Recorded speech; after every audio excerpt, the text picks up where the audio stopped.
Welcome to the Leo. YV Subba Reddy ఇప్పుడు ఒక కొత్త వింత వాదన అయితే తెర మీదకి తీసుకొచ్చాడు. ఏంటంటే కల్తీ జరిగింది వాస్తవమే కానీ అది తప్పు కాదంట. అంటే అర్థం కావట్లా. కల్తీ జరిగింది వాస్తవమేనని ఆయన ఒప్పుకున్నాడు. జాతీయ మీడియాతో మాట్లాడుతూ ఆయన చెప్పింది ఏంటంటే ఎస్ కల్తీ జరిగింది, అందులో కొంతమంది అధికారుల పాత్ర ఉంది, కొంతమంది కింది స్థాయి ఉద్యోగుల పాత్ర ఉంది, చాలామంది అందులో ఇన్వాల్వ్ అయ్యారు, బట్ కల్తీ జరిగిన మాట వాస్తవమే, ఐ అగ్రీ దట్ అని చెప్పి ఆయన నేషనల్ మీడియాతో చెప్పాడు. ఆ వీడియో కూడా మనం చేసాం. అయితే ఏమంటాడు, కల్తీ జరిగిన మాట వాస్తవమే కానీ నేరం కాదు. అంటే మనిషి చచ్చిపోయిన మాట వాస్తవమే, చంపిన మాట వాస్తవమే కానీ మాట కాదు. ఈయన చెప్పేది అలాగుందంటే చంపిన మాట వాస్తవమే, సరే పొడిచి చంపాడో కొట్టి చంపాడో పక్కన పెట్టండి, చంపిన మాట వాస్తవమే కానీ అది మాట కాదు. ఇప్పుడు చెప్పేది అలాగే ఉంది, కల్తీ జరిగిన మాట వాస్తవమే కానీ అపచారం కాదు. అదేలాగా నాకు అర్థం కాల. ఈ లాజిక్ ఏంటో నాకు అర్థం కాల. వైవి సుబ్బారెడ్డి లాజిక్ అంటే ప్రజల ముందు కనపడేసరికి ఇలాంటి వింత వాదనలు బయటికి తీసుకొస్తారు. వాస్తవానికి వైవి సుబ్బారెడ్డి ఏమంటాడంటే ఆ రోజు టెస్టుకు పంపమని చెప్పింది నేనే నెయ్యిని, కానీ టెస్ట్ రిపోర్ట్ ఫలితాలు నాకు రాలేదు అని వైవి సుబ్బారెడ్డి చెప్తున్నాడు. ఇక్కడ వైవి సుబ్బారెడ్డి ఒక లాజిక్ మిస్ అయ్యాడు. ఏదైనా టీటీడీ బోర్డులో ఒకసారి తీసుకున్నటువంటి నిర్ణయాలను తరువాత బోర్డు సమావేశంలో అడిగి తెలుసుకుంటారు, అవి ఎంతవరకు ఇంప్లిమెంట్ అయ్యాయని అడిగి తెలుసుకుంటారు. మరి ఆ రోజు నెయ్యిని శాంపుల్ టెస్టుకు పంపాలి అని చెప్పినటువంటి వైవి సుబ్బారెడ్డి తరువాత జరిగినటువంటి టీటీడీ బోర్డులో ఎందుకు దాని గురించి అడగలేదు? ఆయన అడిగినా అడగకపోయినా ఆ టెస్టుకు పంపారా లేదా, పంపితే ఫలితాలు వచ్చాయా లేదా, వస్తే ఏ ఫలితాలు వచ్చాయి అనేది వాళ్ళు రికార్డ్స్ ఆ మినిట్స్లో పెట్టాలి. టీటీడీ బోర్డు మినిట్స్లో పెడతారు కూడా. మరి ఎందుకు పెట్టలేదు? నీకు అనుమానం వచ్చి టెస్టుకు పంపమన్న వ్యక్తివి తర్వాత రిపోర్ట్స్ వచ్చాయా లేదని ఎందుకు అడగలేదు వైవి సుబ్బారెడ్డి? నేనే ఉన్నానండి, నేను ఒక అధికారి, ఫర్ ఎగ్జాంపుల్ ఒక అధికారి, నేనున్న శాఖలో నాకేదో అనుమానం వచ్చింది, దాన్ని ఒక టెస్టుకు పంపమన్నా, తర్వాత నేను దాని గురించి అడుగుతానా అడగనా? టెస్టుకు పంపాం కదా, ఏమైంది, వచ్చిందా రాలేదని అడుగుతానా అడగనా? అడుగుతా కదా.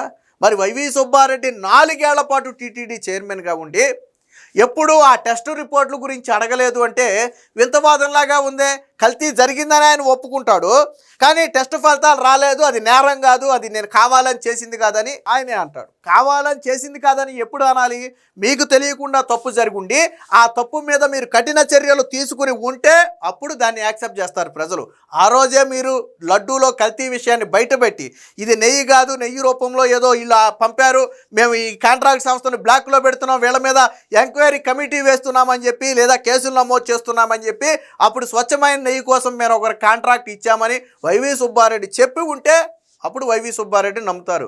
సరేలే, ఆయనకి తెలియకుండా ఏదన్నా అవకతవకలు జరిగి ఉండొచ్చు, బట్ ఆయన వెంటనే రిలీజ్ అయ్యాడు కదా, ఆ మొత్తాన్ని కట్టడి చేశాడు కదా అని మనం అనుకోవచ్చు.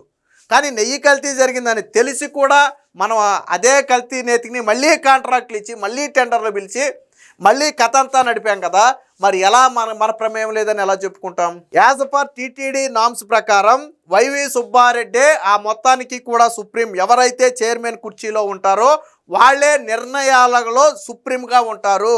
టీటీడీ బోర్డు తీసుకునే అంతిమ నిర్ణయాలతో పాటు చైర్మన్ తీసుకునే నిర్ణయాలే ఆ సర్వస్వం. వాస్తవానికి చైర్మన్ కాదు అని బోర్డు ఎప్పుడు చెప్పదు. చైర్మన్ నిర్ణయమే బోర్డు నిర్ణయం, బోర్డు నిర్ణయమే చైర్మన్ నిర్ణయం. బట్ అంతిమంగా సుప్రీం ఎవరయ్యా అంటే చైర్మనే సుప్రీం. సో కానీ అలాంటి సుప్రీం స్థానంలో ఉండి నాకు తెలియకుండా జరిగిందంటే అది చెల్లదు. పోనీ దాని మీద చర్యలు తీసుకున్నారంటే తీసుకోలేదు. సో దీనికి సంబంధించిన వార్తోటి వచ్చింది. ఈయన వింతవాదం ఏంటో ఒకసారి చూద్దాం. కల్తీ నిజమే కానీ నేరం నాది కాదు. CFTRIకి నెయ్యి శాంపుళ్లు పంపాలన్నది నేనే, రిపోర్టు వచ్చిన విషయం మాత్రం నాకు తెలియదు. టీటీడీ మాజీ చైర్మన్ వైవి సుబ్బారెడ్డి చిలక పలుకులు. నెయ్యి కల్తీ జరిగింది, పామాయిల్, పామ్ కేర్న్ ఆయిల్, కొన్ని ఇతర పదార్థాలతో నెయ్యి కల్తీ చేశారని సిట్ నివేదికలో తేలింది. కల్తీ నెయ్యి సరఫరాలో చాలామంది వ్యక్తులు, అధికారుల ప్రమేయం ఉందని, బయట వ్యక్తులు, థర్డ్ పర్సన్స్ పాత్ర ఉందని చెప్పింది. వారి పేర్లు ఛార్జ్ షీట్లో కూడా ప్రస్తావించింది అని చెప్పి ఆయన ఒక నేషనల్ మీడియాతో మాట్లాడుతూ చైర్మన్ చెప్పినటువంటి వ్యాఖ్యలు ఇవి. మరి ఇప్పుడేం చెప్పారు చూడండి, కల్తీ నెయ్యి సరఫరా వాస్తవమేనట, దానిలో చాలామంది వ్యక్తులు, కొందరు అధికారుల ప్రమేయం ఉందట. కల్తీ నెయ్యి సరఫరా జరిగినప్పుడు టీటీడీ పాలక మండలి చైర్మన్గా ఉన్న ఆయన ప్రమేయం మాత్రం లేదట. 4 ఏళ్ల పాటు టీటీడీ చైర్మన్గా ఉన్న కల్తీ నెయ్యి విషయం ఒక్కసారి కూడా తన దృష్టికి రాలేదట. కల్తీ నెయ్యి వ్యవహారంలో తానేదో పులికడిగిన ముత్యం అన్నట్టుగా సుబ్బారెడ్డి వ్యాఖ్యలు చేస్తున్నారు. టీటీడీకి నెయ్యి సరఫరా చేసిన నెయ్యిని రసాయనాలు, పామాయిల్ వంటి వాటితో కల్తీ చేసినట్టుగా సిట్టి చెప్పిందే తప్ప జంతు కొవ్వులు, చేప నూనెలు వంటివి కలిసినట్టు ఎక్కడా చెప్పలేదని సుబ్బారెడ్డి అడ్డగోలుగా బుక్కాయిస్తున్నారు. ఆయన వాదన చేస్తుంటే మర్డర్ చేసిన హంతకుడు హత్య జరగడం వాస్తవమే, నేను కత్తితో పొడిచి చంపితే తుపాకీతో చంపానంటారేంటి, అలా అనడం తప్పు కదా అని దబాయించినట్టుగా ఉంది. అంటే ముందు కల్తీ జరిగింది, అందులో పామాయిల్ కలిసిందా జంతుకోవు కలిసిందా అనేది సెకండరీ, కల్తీ అనేది ఫస్ట్, అందులో తరువాత ఏం కలిసింది అనేది సెకండరీ. సో ఇక్కడ మనం ఫస్ట్ దాని గురించి మాట్లాడుకుంటే కల్తీ జరిగిందా లేదా ఇక్కడ. అందుకనే ఈ సామెత చెప్పింది, నేను చెప్పిన సామెతకి దగ్గరగా ఇంకో సామెత ఇది. హత్య జరగడం వాస్తవమే, కాకపోతే నేను కత్తితో పొడిచి చంపితే తుపాకీతో కాల్చి చంపానంటారేంటి, నేను ఆల్రెడీ రసాయనాలతో కల్తీ చేస్తే మీరు జంతుకోవుతో కల్తీ చేశారంటారేంటి. ఇది సుబ్బారెడ్డి వాదన. అంటే హత్య జరిగిన మాట వాస్తవమే కానీ చంపింది నేను కాదు, నేరం నాది కాదు. అంటే సుప్రీంగా ఉన్నటువంటి వైవి సుబ్బారెడ్డే తనకు సంబంధం లేదని తప్పించుకునే ప్రయత్నం చేయటం ఇది. అంటే మళ్ళీ ఆల్రెడీ మనం చిన్నప్పన్న గురించి మాట్లాడుకున్నాం. చిన్నప్పన్న మాట్లాడిన ఫోన్ నెంబర్ వైవి సుబ్బారెడ్డిదే. ఆయన ఎంపీగా ఉన్నప్పుడు అధికారిక లెటర్ హ్యాడ్ మీద ఉన్న ఫోన్ నెంబరే ఈ అక్రమాలకు దందాలకు చిన్నప్పన్న వాడిన ఫోన్ నెంబర్. అసలు చిన్నప్పన్నే నీకు తెలియదు అన్నావు. చిన్నప్పన్న ఫోన్ నెంబర్, నీ ఫోన్ నెంబర్ చిన్నప్పన్న దగ్గర ఎందుకుంది?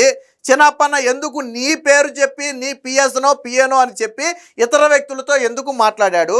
మరి 2018 తర్వాత చిన్నప్పన్నతో సంబంధమే లేకపోతే ఈ నెంబర్ ఛార్జ్ షీట్లోకి ఎలా వచ్చింది? Y V Subba Reddy phone number charge షీట్లోకి ఎందుకు వచ్చింది? ఆయన లెటర్ మ్యాడ్ మీద ఉన్నటువంటి ఫోన్ నెంబరే ఛార్జ్ షీట్లో పెట్టారు, ఈ సిట్ రిపోర్ట్లో పెట్టింది.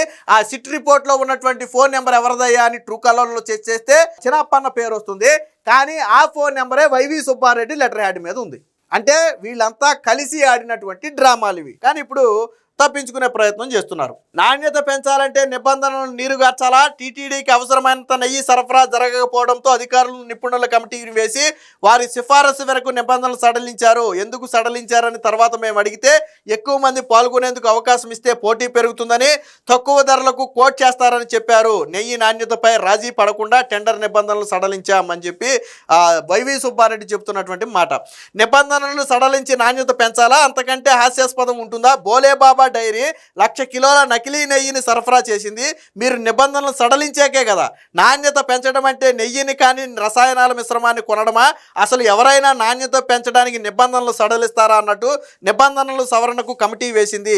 సో ఇక్కడ ఇది కూడా వాస్తవమే కదా. సాధారణంగా టీటీడీ వంటి భక్తుల మన విశ్వాసాలతో ముడిపడినటువంటి దేవాలయాల్లో కావచ్చు, లేదా మత విశ్వాసాలకు సంబంధించిన వాటిలో కావచ్చు, ఏదైనా ఒక విషయం మీద అత్యంత జాగ్రత్త వహించాలి. ఇప్పుడు మనకి ఇంకా నాణ్యమైన నెయ్యి కావాలి అంటే ఇంకా కఠినమైన ఇది పెట్టాలి, మనం నామ్స్ అనేవి ఇంకా కఠినంగా మార్చాలి. అప్పుడు మరింత నాణ్యమైన నెయ్యి వస్తుంది. అలాంటిది పోయి ఇప్పుడు తక్కువ ధరకు టెండర్ పడాల్సిన అవసరం ఏముంది? వాస్తవానికి ఒరిజినల్ నెయ్యి కేజీ మార్కెట్లో ఎక్కడైనా 300కి 350కి ఒరిజినల్ నెయ్యి కేజీ వస్తుందా? 500 రూపాయలు పైబడి ఉన్నటువంటి నెయ్యి 300 రూపాయలకి ఎలా వస్తుందని ఆ రోజు వీళ్ళు అనుకున్నారు. ఎంత బల్కులో కొంటే మట్టికి. టెండర్లో ఎంత తక్కువకు పడితే అంత కల్తీ జరుగుతుందనే విషయం ఎందుకు తెలియదు వీళ్ళకి. అందులో ఇదేదో ఏళ్ల జేబులో నుంచి డబ్బులు తీసి పెడుతున్నట్టు, భక్తుల నుంచి వచ్చిన ఆ విరాళాలే కదా అవన్నీ, మరి వీళ్ళ జేబులో డబ్బులు తీసి పెడుతున్నట్టుగా ఎందుకు ఇలా వ్యవహరించారు? అంటే కావాలని ముడుపుల కోసం, అంటే కల్తీ కూడా. ఇంకా చంద్రబాబు గారు ఇంకో మాట కూడా చెప్పారు ఆయన మొన్న, ఇది ఏదో డబ్బు కోసం చేసినట్టుగా కనపడలేదు, విశ్వాసాలను దెబ్బతీయడం కోసం చేసిన కుట్రలాగా కనపడుతుంది, జరిగినటువంటి మహాదాడిలాగా కనపడుతుందని చంద్రబాబు గారు కూడా మాట్లాడారు. అవునేమో అనిపిస్తుంది. ఇది వాస్తవానికి చిన్నపిల్లవాడిని అడిగినా చెప్తారు, మనకి ఇంకా క్వాలిటీ నెయ్యి కావాలంటే నిబంధనలు మరింత కఠినంగా పెంచాలి, మరింత కఠినంగా మార్చాలి. ఈ లడ్డూ ధర ఎంత చేయండి, ఈ సేవా టికెట్ ఎంత చేయండి అని చెప్పిన వైవి సుబ్బారెడ్డి ఈ నిబంధనలు ఎంత కఠినంగా మార్చండి అని ఎందుకు చెప్పాలా? ఆ రోజు మిగతా వాటన్నిటిని పెంచిన నువ్వు నిబంధనల విషయం ఎందుకు కఠినంగా చేయలా? ఇది ఎక్కడ లాజిక్? ఈరోజు ఆయన కల్తీ జరిగిందని ఒప్పుకున్నాడు. ఆయన నేషనల్ మీడియాతో కల్తీ జరిగిన మాట వాస్తవం, కానీ జంతు కొవ్వు లేదు. ఓకే, జంతు కొవ్వు లేదు, ఏముంది? నెయ్యి ఉందా? శ్రీవారి లడ్డూని నేతితో తయారు చేయాలి. మీరు నేతితో తయారు చేశారు, అందులో ఏముందో పక్కన పెడదాం కాసేపు. నేతితో తయారు చేశారా? కల్తీ జరిగిన మాట వాస్తవం, కల్తీయే మహాపాపం. అందులో ఇంకా అది కలిపారు ఇది కలిపారు అవన్నీ తర్వాత వస్తాయి. కల్తీ జరిగిందా లేదా అది ఫస్ట్ థింగ్. కల్తీ జరిగిందా లేదా? ఇక్కడ వైవి సుబ్బారెడ్డి సమాధానం చెప్పాల్సింది కూడా కల్తీ జరిగిందా లేదా. ఒప్పుకున్నాడు, కల్తీ జరిగింది ఒప్పుకున్నాడు, కానీ జంతుకోవు లేదుగా. మరి ఏముంది అందులో? రసాయనాలు కల్తీ కాదా? నేను ఇందాక ఒక వీడియో కూడా చేశాను, ఈ లడ్డూ తిన్న వాళ్ళకి దద్దుర్లు వస్తున్నాయని చెప్పి 2022లో కొంతమంది భక్తులు వైవి సుబ్బారెడ్డికి ట్యాగ్ చేసి పెట్టారు. ఆ వీడియో కూడా చేశాం, భక్తులు ముందే గ్రహించారు, వీడియో కూడా ఒకటి చేశాం. మనం ఇప్పుడు మాట్లాడుకుంటున్నాం లడ్డు గురించి, లడ్డు వాసన గురించి, నేతి గురించి. కానీ ఇదే విషయాన్ని 2021 నుంచి భక్తులు మొత్తుకుంటున్నారు. లడ్డూలో వాసన లేదు, లడ్డూలో నాణ్యత లేదు, లడ్డు వెంటనే పాడైపోతుంది, ముక్కు దగ్గర పెట్టినా వాసన రావట్లేదు, నేతిలో ఏదో కల్తీ ఉందని అనేక సందర్భాల్లో భక్తులు ఆరోపణలు చేశారు. ఆ వీడియో కూడా చేశాం ఆధారాలతో సహా. అంటే ఆ రోజే గుర్తించారు. ఒక భక్తుడు చేసింది ఏంటి, నేను 40 ఏళ్ళుగా లడ్డూ తింటున్నాను, స్వామివారి లడ్డు, ఇటీవల 6 నెలల నుంచి స్వామివారి లడ్డూ తింటే దద్దుర్లు వస్తున్నాయని చాలామంది నాకు కంప్లైంట్ చేశారు, నేతిలో ఏదో కల్తీ జరుగుతుంది, ఒకసారి చూడండి అని చెప్పి ఒక వ్యక్తి వైవి సుబ్బారెడ్డి ఏదో పోస్ట్ పెడితే దాని కింద ట్యాగ్ చేసి పెట్టాడు. అప్పుడు ఆయనే చైర్మన్.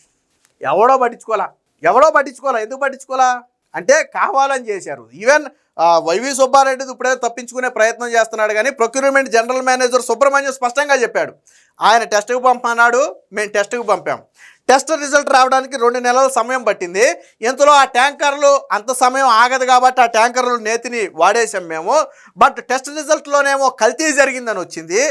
నేను అదే విషయం ఇంకొక వ్యక్తిని తీసుకెళ్ళి వైవి సుబ్బారెడ్డికి చెప్తే, వైవి సుబ్బారెడ్డి ఇప్పుడు దీన్ని బయటికి చెప్పొద్దు, మనం ఆ నేతిని వాడేశాం కాబట్టి అది ఇబ్బందిగా మారుతుంది, రాజకీయంగా కూడా ఇబ్బందిగా మారుతుంది, కాబట్టి ఆ నేతి గురించి మర్చిపోండి అని చెప్పి వైవి సుబ్బారెడ్డి చెప్పాడు అని చెప్పి ఇప్పుడు అరెస్ట్ అయ్యి జైల్లో ఉన్నటువంటి ప్రొక్యూర్మెంట్ జనరల్ మేనేజర్ సుబ్రహ్మణ్యం చెప్పాడు. అంటే వైవి సుబ్బారెడ్డికి నెయ్యి కల్తీ జరిగిందని తెలుసు, కానీ నాకు తెలియదు అని చెప్పి అబద్ధాలు ఆడుతున్నాడు. ఎలాగైతే చిన్నప్పన్న నా పిఏ కాదని అబద్ధాలు ఆడితే ఇప్పుడు వైవి సుబ్బారెడ్డి ఫోన్ నెంబర్ ద్వారానే చిన్నప్పన్న దందాలు చేశాడని బయటపడిందో, రేపు కూడా వైవి సుబ్బారెడ్డికి తెలిసే ఈ దందా మొత్తం జరిగింది, ఈ కల్తీ జరిగిందనే విషయం రేపు బయటికి రాబోతుంది, సిట్ విచారణలో తేలబోతుంది. సో అప్పుడైనా ఆధారాలన్నీ బయట పెడతారు వాళ్ళు.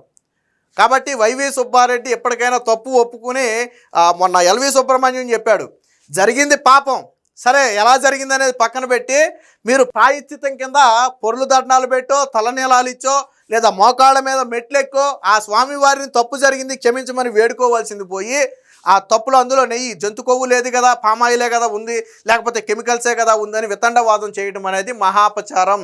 అసలు కల్తీ అంటేనే మహాపచారం.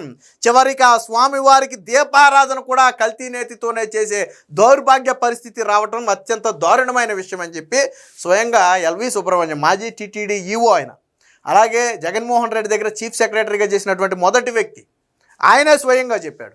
కానీ వైవి సుబ్బారెడ్డి మాత్రం తప్పు జరిగిన మాట వాస్తవమే, కానీ నాకు సంబంధం లేదు, చైర్మన్ ఎవడో సంబంధం లేకపోతే నువ్వెందుకు, ఇంకా అందులో ఏం జరుగుతుందో నీకు తెలియనప్పుడు, తెలుసుకోలేనప్పుడు నువ్వు చైర్మన్ హోదాలో నీకెందుకు, నువ్వెందుకు అక్కడ చైర్మన్ హోదాలో? చైర్మన్ అంటేనే ఏంటి, అక్కడ జరిగే అన్ని వ్యవహారాలను కంట్రోల్ చేసే వ్యక్తి కదా, నీకు తెలియనప్పుడు నువ్వెందుకు అక్కడ? సో వైవి సుబ్బారెడ్డి ఇలాంటి వితండవాదంతో తప్పించుకునే ప్రయత్నం చేస్తున్నాడు, కానీ ప్రజలు మాత్రం వైవి సుబ్బారెడ్డిని నమ్మే పరిస్థితి లేదు. Please subscribe to Leo news for more videos.